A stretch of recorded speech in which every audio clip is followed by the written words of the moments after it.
Bismillahirrahmanirrahim. Assalamualaikum warahmatullahi wabarakatuh.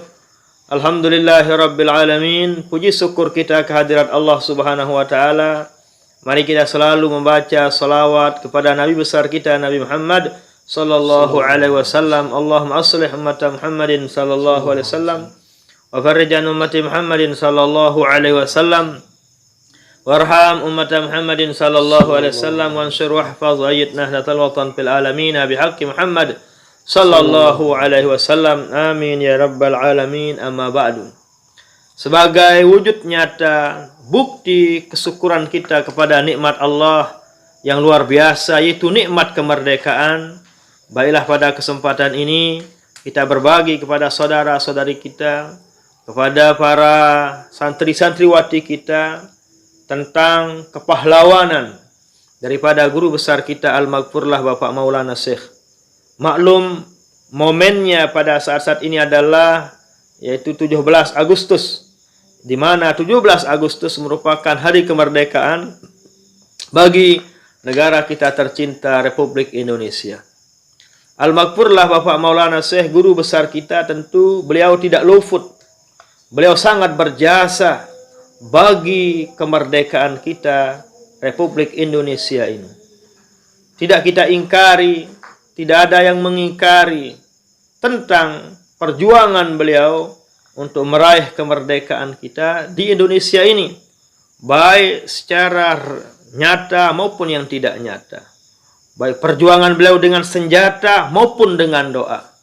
Sehingga kami pribadi mengatakan bahwa kepahlawanan guru besar kita bukan hanya sebagai pahlawan nasional, tapi guru besar kita menjadi pahlawan dunia dan pahlawan akhirat. Baiklah, pada kesempatan kali ini para pemirsa, para penonton Muzayyin Sobri Channel, kita tadi sudah mendengarkan ulasan dari guru kita Al-Mukarram Tuan Guru Haji Muhammad Muzayyin Sobri MPD, yang tadi kita sudah mendengarkan penjelasan beliau.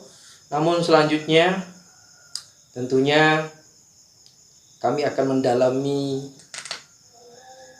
ulasan beliau ini dengan pertanyaan-pertanyaan yang mungkin secara publik itu ingin diketahui oleh masyarakat sekitar tentang bagaimana sosok Maulana Syekh dari perspektif sejarahnya, kemudian praktisinya, kiprah beliau di tengah masyarakat. Namun sebelumnya perkenalkan dulu, saya moderatornya atas nama Ahsanur Rijal ya. Mungkin pertama kali tampil di Muzayyin Sobri dengan program talk show dengan momentum 17 Agustus atau Hari Kemerdekaan pada kali ini.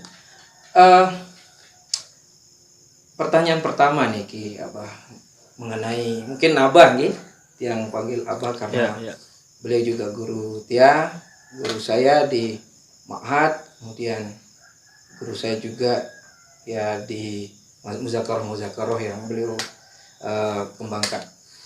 Tadi Pelunggu menjelaskan tentang Maulana Syekh itu sebagai pahlawan Dunia dan akhirat. Dunia wal akhirat. Bukan hanya pahlawan bukan nasional. hanya pahlawan nasional. Ya, ini mungkin diksi yang menarik untuk dikembangkan pada talk show kali ini. Mengapa Pelunggu kok bisa berstatement bahwa Maulana Syekh itu termasuk pahlawan dunia wal akhirat? Nah, jadi memang seperti itu. Ini statement yang sering kami ungkapkan di kalangan para mahasiswa, kalangan para tulab tolibat, kalangan jamaah kita warga Nahdlatul Watan. Kami mengungkapkan punya statement seperti itu karena yang namanya pahlawan itu kan yang pernah berjuang untuk memerdekakan rakyatnya dari penjajahan. Sementara Al-Maghfurlah Bapak Maulana Syekh ini perjuangannya sampai di akhirat nantinya beliau akan berjuang dengan berbagai macam cara dan upaya untuk memerdekakan umatnya, rakyatnya, warganya, santri-santriwatinya dari siksa api neraka.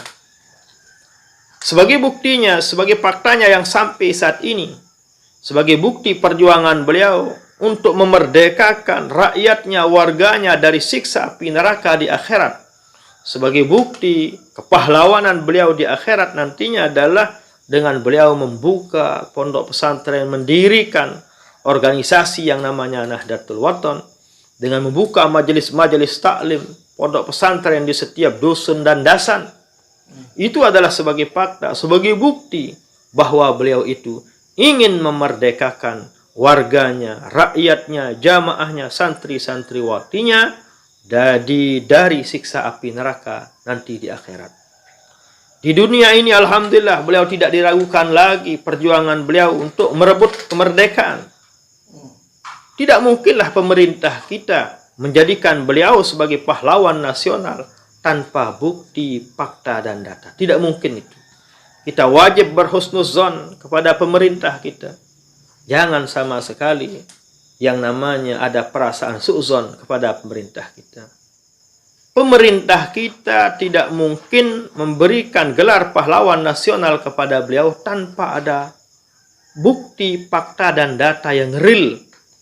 Tidak mungkinlah pemerintah itu memberikan gelar pahlawan nasional kepada beliau tanpa ada fakta data yang real. Ini kita harus berhusnuzon kepada pemerintah kita. Di dalam hadis Rasul Shallallahu Alaihi Wasallam menjelaskan, "Iyakum wa su'al zanni, fa inna su'al zanni akzabul hadis." Hendaklah kalian itu menghindari diri, jauhkan diri dari namanya su'zon. Karena su'zon itu merupakan akzabul hadis.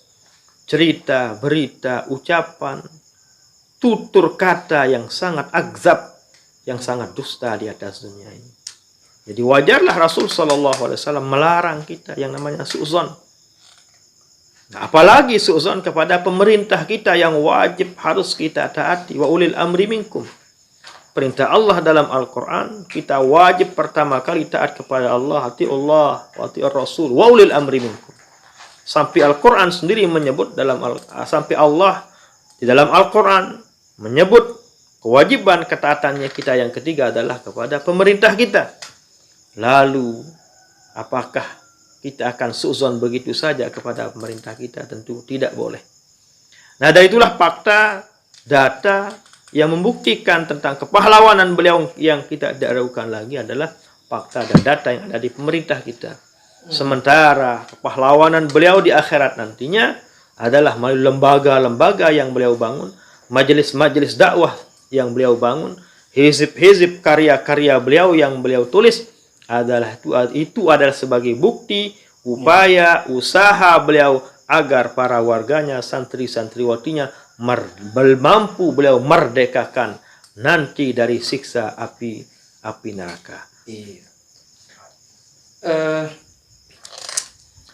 Tadi Bapak Tuan Guru menjelaskan mengenai bagaimana praktik ataupun hasil beliau di lapangan, bahwa ada organisasi. Ini yang perlu dicatat oleh pemirsa di rumah, bahwa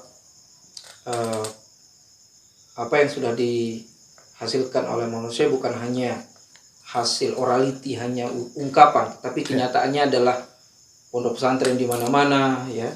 Kemudian majelis taklim di mana-mana, dan begitu juga murid-muridnya sudah banyak yang kuliah di luar negeri dan sebagainya. Itu menunjukkan bahwa ada hasil beliau. Tapi yang perlu tadi itu Bapak Tuan Guru mengenai perspektif sejarahnya, dari segi sejarah beliau betul-betul ada tidak teks atau catatan mengenai beliau melawan Jepang. Contohnya di hizib itu kan ceritanya ada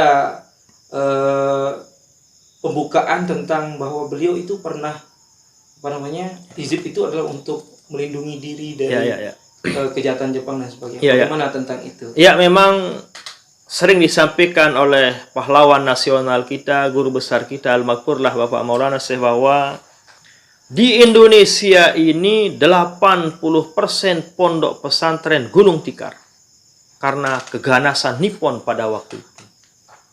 Alhamdulillah, kata beliau, berkat hizib Nahdlatul Wathon yang selalu dikumandangkan, selalu diamalkan, dibaca pagi, siang, oleh malam oleh warga Nahdlatul Wathon, oleh para santri-santri beliau, dan kiai-kiai yang menjadi murid beliau, diamalkanlah hizib ini. Alhamdulillah, dengan berkat doa itu, Madrasah Nahdlatul Wathon, organisasi Nahdlatul Wathon aman, lancar. Ya maklum, di hadis dijelaskan bahwa ad-du'a'u silahul mu'min. Doa ini merupakan perisai kita. Perisai. Kalau kita baca sejarah bahwa Rasul Shallallahu Alaihi Wasallam sewaktu beliau menyebarkan Islam, beliau sudah, kalau boleh kita katakan, beliau sudah habis upaya, berbagai macam upaya, usaha yang beliau melakukan, tapi semuanya mentok. Upaya beliau untuk menyebarkan Islam sudah habis cara beliau.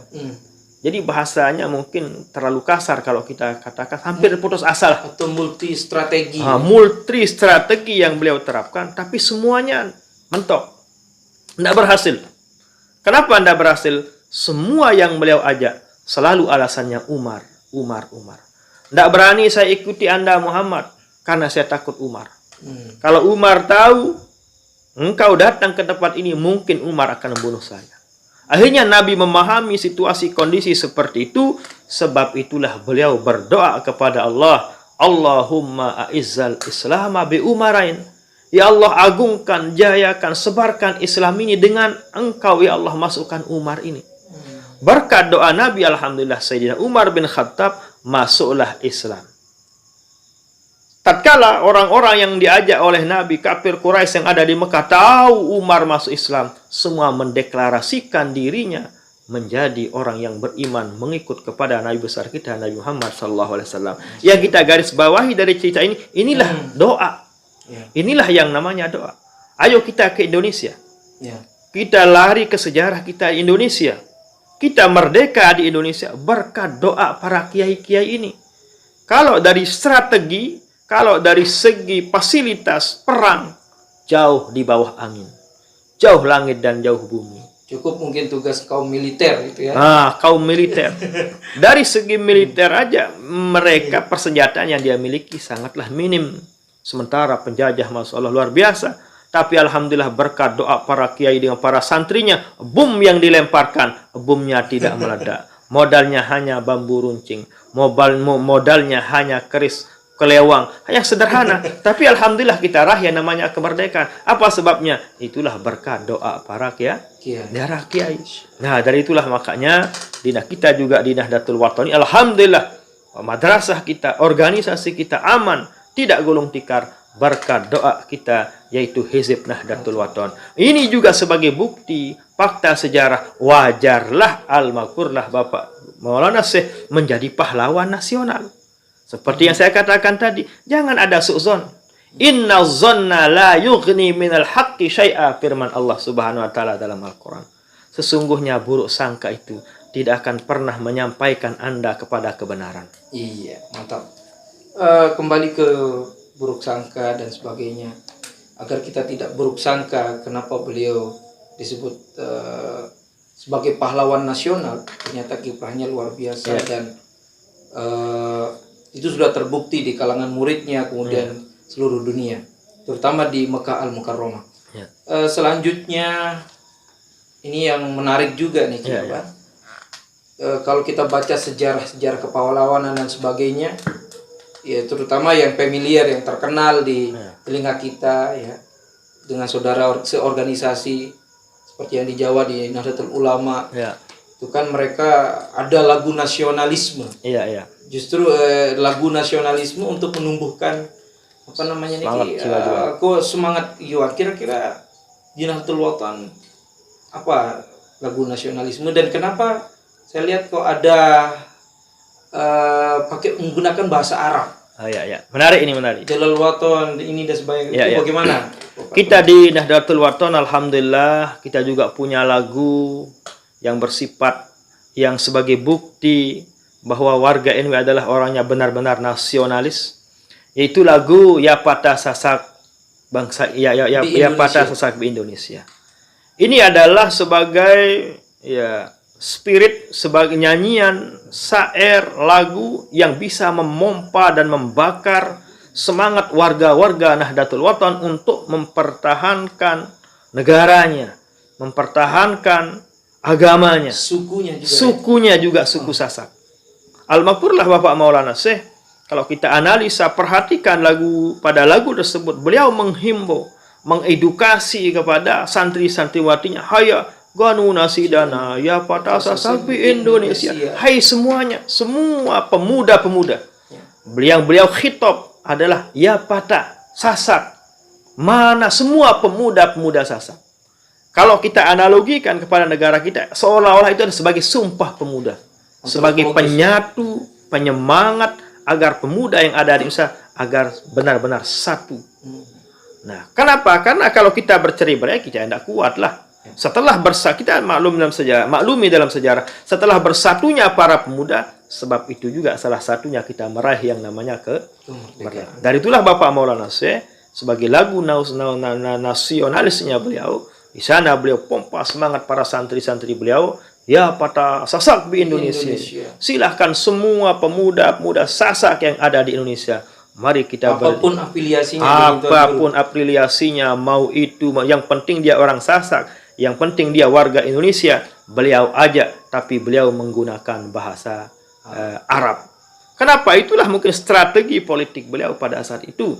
Sengaja menggunakan bahasa Arab agar yang paham adalah orang-orang para santri-santriwati, para kiai, biar orang penjajah-penjajah tidak paham. Karena kita khawatir kalau para penjajah ini paham arti nyanyian, arti lagu, syair, bait yang dibuat oleh Bapak Maulana Syekh untuk memompa semangat, untuk mempersatu para pemuda-pemuda Sasak yang ada di Indonesia.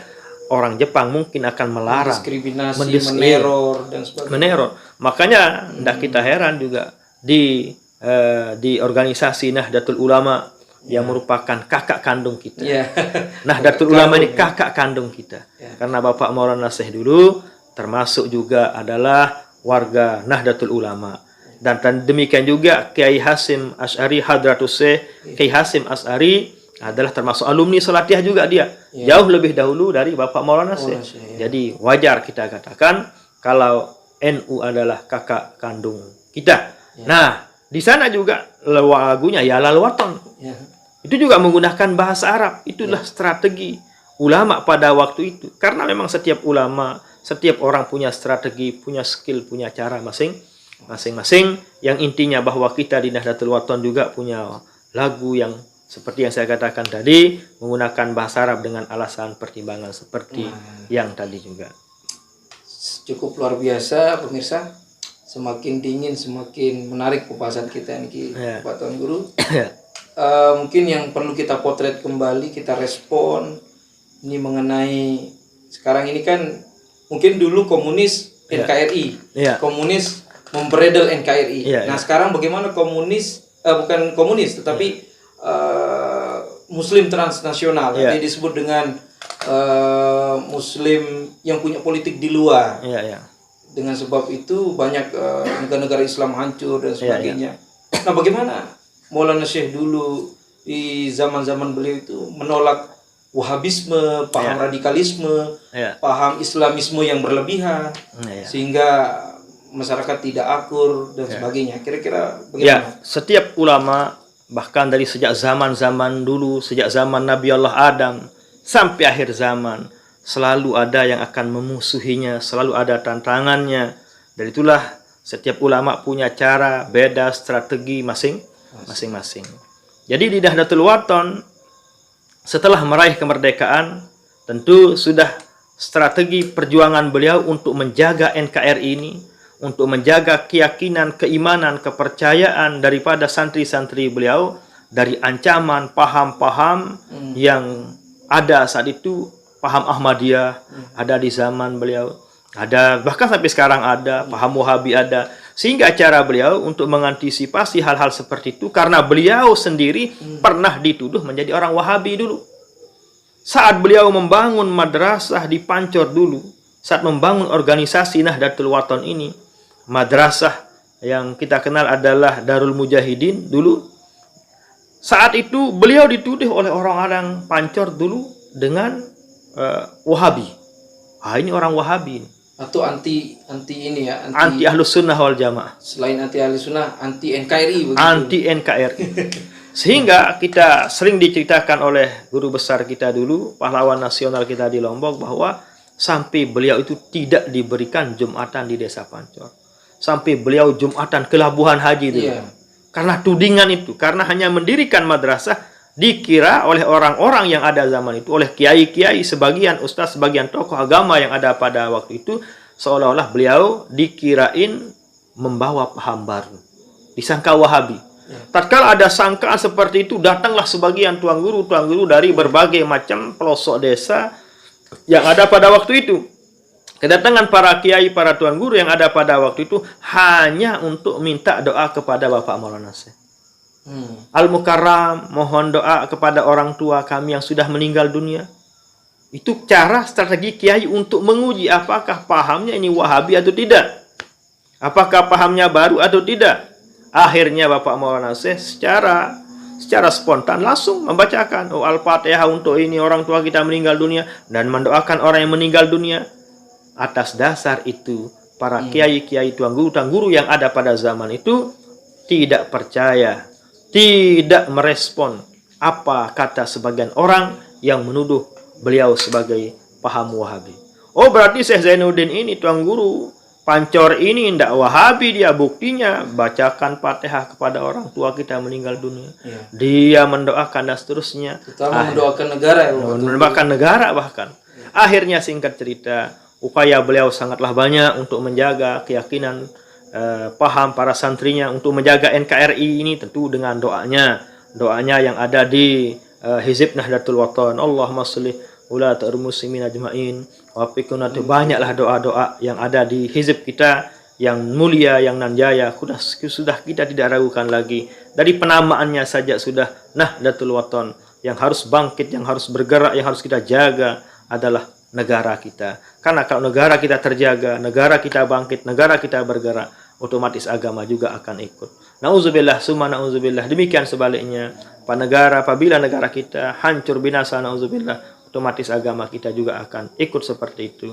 Dan itulah melalui pondok pesantren, pengajian beliau, murid-murid beliau yang dia sebar ke seluruh penjuru pelosok dusun, itu juga sebagai upaya beliau untuk mengantisipasi jangan sampai murid-muridnya terkontaminasi dengan paham terorisme, radikalisme, Wahabi dan lain sebagainya seperti yang Anda ceritakan tadi. Itulah diantara upaya-upaya beliau untuk menjaga keyakinan santrinya, untuk menjaga juga keutuhan daripada NKRI kita yang tercinta. Alhamdulillah, kita sudah mendengarkan penjelasan beliau sangat panjang lebar tadi, detail. Tapi karena waktu kita tidak terlalu banyak ya, insya Allah ke depan, momen-momen selanjutnya, tema-tema selanjutnya kita akan kembangkan. Namun yang moderator ya garis bawahi di sini adalah yang menarik tadi itu bagaimana nasionalisme pinggiran yang sudah dibacakan syair-syair tadi itu menunjukkan bahwa jaringan emosional, jaringan keguruan juga penting untuk membangun bangsa ini. Nah, dan selanjutnya ya itu artinya agama dan negara itu tidak terjadi istilahnya dikotomi, tidak dipisahkan agama dengan negara. Ya, kalau seperti kelompok-kelompok sekuler ini kan, negara-negara sekuler memisahkan ritual keagamaan di ruang publik atau disebut dengan derivatisasi agama. Jadi itu agama itu privat. Ya, mungkin itu menarik sekali pembahasan kita pada pagi hari ini. Mudah-mudahan bermanfaat untuk kita semua dan terutama para tulab tolibat, santri-santriwati, para mahasiswa di lingkungan Nahdlatul Wathon bisa mengembangkan idenya dan sebagainya untuk Indonesia kita tercinta. Mungkin selanjutnya kita dengarkan closing statement beliau, bagaimana harapan Lungguh ke depan mengenai Nahdlatul Wathon dan NKRI ke depan ini dengan masalah-masalah politik dan sebagainya yang terjadi di depan kita. Singkatnya, bahwa yang kita harapkan kepada saudara-saudari kita, teman-teman kita adalah kita satu komando. Selalu kita mengikuti instruksi dari pimpinan, dari atasan kita.